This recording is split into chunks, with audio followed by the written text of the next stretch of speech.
Saya mengucapkan terima kasih kepada banyak netizen, pada rakyat Indonesia, karena dalam 2 hari terakhir ini saja ada penambahan sebanyak 15.000 subscriber. Itu artinya apa? Artinya akal-akal sehat masih tetap bekerja di Indonesia dan mereka melawan tindakan-tindakan ademokratis, tindakan-tindakan yang tidak demokratis dengan cara mencoba membungkam suara-suara yang dinilai kritis terhadap pemerintah. Oke, sekarang kita bicara tentang kasus yang saat ini sedang sangat heboh di dunia maya terutama, ya, ini berkaitan dengan korupsi bansos dari Mensos Yuliari Batubara. Dan ini dipicu oleh laporan utama majalah Tempo yang pekan ini mengangkat isu itu menjadi cover story-nya. Dan yang cukup mengagetkan karena Tempo berdasarkan investigasinya dengan mendapatkan sumber-sumber dari kalangan penegak hukum dan juga di internal Departemen Sosial mendapatkan data yang lebih dahsyat dibandingkan dengan apa yang telah diumumkan oleh KPK. Bahkan dalam editorialnya, Tempo menyoroti secara keras dan menyebutnya kasus korupsi bansos ini sebagai tindakan yang keji. Kalau saya menilainya adalah ini tindakan yang hina dina. Mengapa begitu? Karena seorang mensos yang kita ketahui dia latar belakangnya anak seorang yang sangat kaya raya, kemudian dia berasal dari partai banteng yang mengangkat tagline sebagai partainya wong cilik, kemudian dia menyunat dana bansos untuk wong cilik. Ini memang sebuah kontradiksi yang luar biasa. Bagaimanapun juga dia tidak hanya berdosa kepada rakyat cilik yang dalam situasi sekarang ini kehidupannya sangat sulit di tengah pandemi COVID, kemudian mata pencaharian mereka juga terbatas, dan kemudian ada anggaran dari pemerintah untuk bansos. Saya yakin pemerintahan Presiden Jokowi dengan sangat susah payah mengalokasikan anggaran sehingga bagaimana wong cilik ini tetap bisa hidup dengan tenang di masa pandemi, justru dikorupsi oleh seorang pejabat yang dipercaya oleh Presiden Jokowi untuk menangani wong cilik. Ini sebuah ironi besar yang terjadi di Indonesia, karena itu wajar kalau kemudian Tempo menyorotinya sebagai tindakan keji dan saya menyebutnya sebagai tindakan hina dina. Ini tindakan yang sangat rendah dari sisi moral, dari sisi akhlak. Dari investigasi yang dilakukan Tempo, angka yang dikorupsi Mensos Yuliari ini luar biasa besar. Semula KPK menyebut angkanya sekitar 17 miliar, tapi dari hitung-hitungan Tempo, untuk kawasan Jabodetabek, Jakarta, Tangerang, Bogor, dan Bekasi saja, setidaknya angka yang bisa dikorup oleh Yuliari ini bisa mencapai sekitar 216 miliar. Dari mana hitung-hitungannya? Hitung-hitungannya adalah adanya bansos atau paket bansos sebanyak 21,6 juta bingkisan atau kemasan yang dibagikan dalam 12 gelombang. Jadi kalau kemudian angka yang dipungut oleh Yuliari sebesar Rp10.000, maka yang dia memperoleh sekitar 216 miliar. Kalau kita menggunakan data yang disampaikan oleh Forum Indonesia untuk Transparansi Anggaran yang disampaikan oleh Sekjennya Misbah Hasan, bahkan angkanya jauh lebih gila lagi. Misbah memang menyebutnya dengan kata gila, ini bukan ucapan saya tapi ucapan Misbah. Dia menghitung setidaknya ada 3,59 triliun angka yang disunat oleh Yuliari. Dari mana hitung-hitungannya itu? Karena menurut dia ada sekitar 300 juta, 359 juta paket bansos, dan kalau dipukul rata itu sekitar 10.000, maka angkanya bisa sampai 3,59 triliun. Sementara data dari MAKI, Masyarakat Anti Korupsi Indonesia, yang diketuai oleh Boyamin Saiman, menyebutkan itu bukan 10.000 yang disunat oleh Yuliari, angkanya mencapai 33.000. Jadi Anda tinggal menghitung, kalau betul seperti yang hitung-hitungan yang disampaikan oleh MAKI, berapa triliun dana yang disunat oleh Yuliari.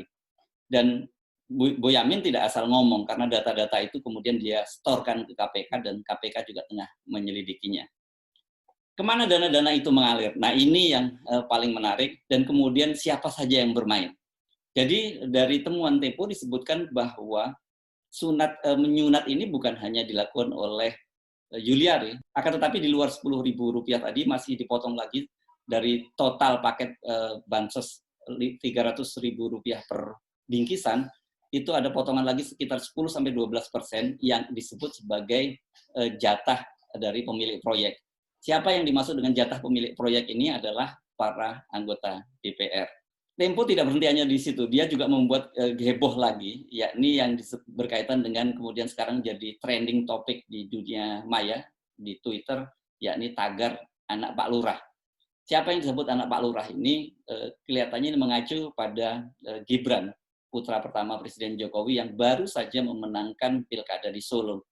Disebutkan bahwa mengutip para penegak hukum dan juga di kalangan Departemen Sosial, Mensos Yuliari pernah menyatakan bahwa untuk goodie bag atau kantong dari bingkisan itu selanjutnya diserahkan kepada PT Sritek nih, jadi sebuah perusahaan tekstil raksasa yang berlokasi di Jawa Tengah di Solo yang menyediakan 1,9 juta kantong bingkisan itu.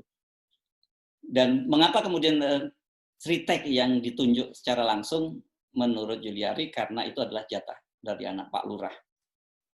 Ini ironi baru lagi. Mengapa? Karena sebelumnya dimaksudkan untuk menumbuhkan UMKM, itu kantong-kantong ini semula direncanakan akan diserahkan kepada UMKM.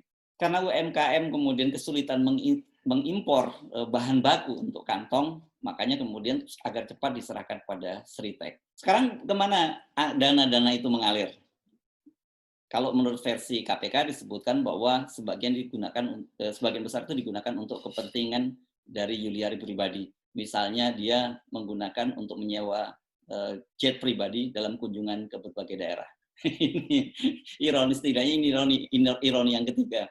Karena bagaimana mungkin dana bansos untuk rakyat wong cilik digunakan kemudian untuk menyewa jet pribadi. Selain itu, dana-dana tersebut juga mengalir kepada petinggi partai, dan kemudian juga membiayai sejumlah pilkada.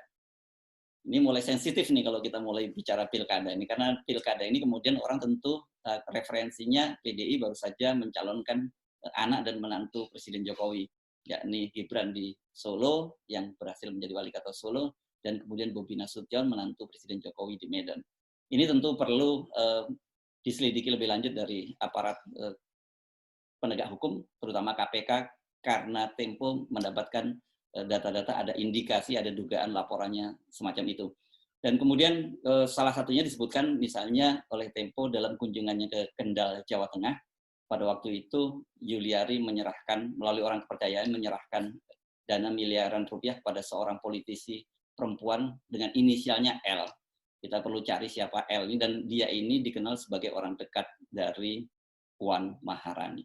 Kalau begitu, berapa sebenarnya nilai real bansos itu yang sampai ke wong cilik atau kelas bawah yang menjadi sasaran dari bantuan bansos itu? Nilainya yang dianggarkan oleh pemerintah Rp300.000.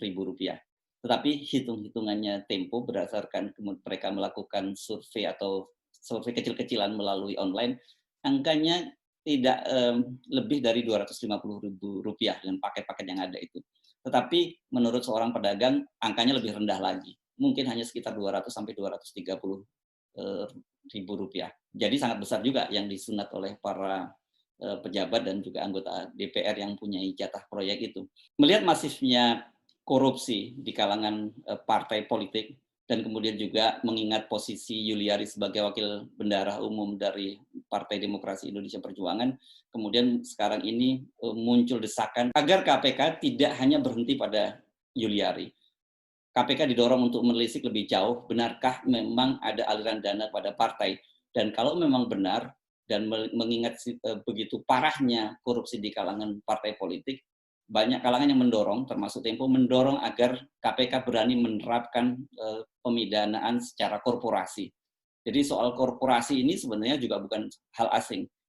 Kenapa? Karena KPK sudah beberapa kali melakukan pemidanaan secara korporasi. Artinya kalau ada seorang karyawan atau direktur sebuah perusahaan, dia melakukan korupsi, maka pidananya tidak hanya dikenakan kepada si yang bersangkutan, tapi juga korporasinya juga harus dikenakan pidana. Karena apa? Karena korporasi juga menerima dana aliran.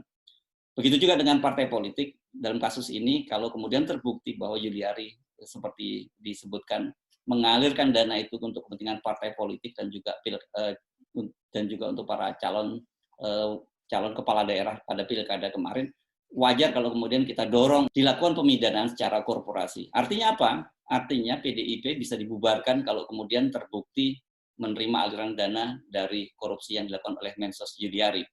Cuman masalahnya memang seperti dikatakan mantan komisioner di KPK, Laudi Syarif, bahwa memang agak sulit untuk menerapkan pidana korporasi ini kepada partai politik. Saya kira sudah waktunya civil society, para pegiat anti korupsi, kemudian juga praktisi hukum untuk mendorong ini. Mengapa? Dari bukti-bukti, dari fakta-fakta yang ada, dari data-data yang ada menunjukkan bahwa korupsi di partai politik ini memang sangat luar biasa. Dan kemudian Partai Demokrasi Indonesia Perjuangan yang dipimpin oleh Ibu Megawati menjadi juaranya. Data pada tahun 2018 misalnya yang banyak dilansir menunjukkan bahwa kepala daerah yang berasal dari PDIP itu menjadi juara dalam yang ditangkap oleh KPK. Ini dia terbanyak ditangkap oleh KPK dan kemudian disusul oleh Partai Golkar. Dalam kasus yang terbaru, dalam kasus penangkapan Juliari itu, hanya dalam rentang waktu 10 hari ada 2 orang kepala daerah dari PDIP, yakni Bupati di Banggai Laut di Sulawesi Tengah, yakni Weni Bukamo, dan kemudian Wali Kota Cimahi, Jawa Barat, juga dari PDIP, Anjay Priyatna, juga ditangkap oleh KPK. Jadi dalam 10 hari terakhir pada awal bulan Desember itu, PDIP melakukan hat-trick. Ada 3 pejabat publiknya yang ditangkap oleh KPK. Ini tentu situasi yang sangat memprihatinkan, dan kalau tidak ada langkah-langkah yang lebih serius, korupsi di kalangan para pejabat yang berasal dari partai politik ini akan menjadi semakin parah. Dan sebenarnya Mahkamah Agung sendiri sudah menerbitkan sebuah peraturan Mahkamah Agung atau Perma, yakni Perma nomor 2013 tahun 2016 yang berkaitan dengan penanganan korupsi atau penanganan peradilan terhadap korupsi korporasi. Kita sekarang menunggu apakah KPK berani mendorong kasus ini menjadi kasus pidana korporasi. Dan kemudian kalau memang KPK berani, apakah kemudian para hakim juga berani menerapkan Perma atau peraturan Mahkamah Agung berkaitan dengan pembinaan korporasi yang diterapkan kepada partai politik. Kalau kemudian kasus bansos yang dilakukan oleh Mensos Juliari ini hanya dilokalisir menjadi persoalan personal, tentu sudah waktunya bagi masyarakat untuk melakukan aksi sendiri. Apa salah satu aksi yang bisa dilakukan oleh publik, yakni 1, menghukum partai-partai politik yang terbanyak kepala daerahnya maupun pejabatnya melakukan korupsi. Caranya antara lain, jangan pilih mereka pada pilkada, jangan pilih mereka pada pilpres maupun pada pemilu. Dengan begitu, kita bisa memutus mata rantai korupsi yang dilakukan oleh partai politik. Saya Hizbun Arif, sampai jumpa. Assalamualaikum warahmatullahi wabarakatuh.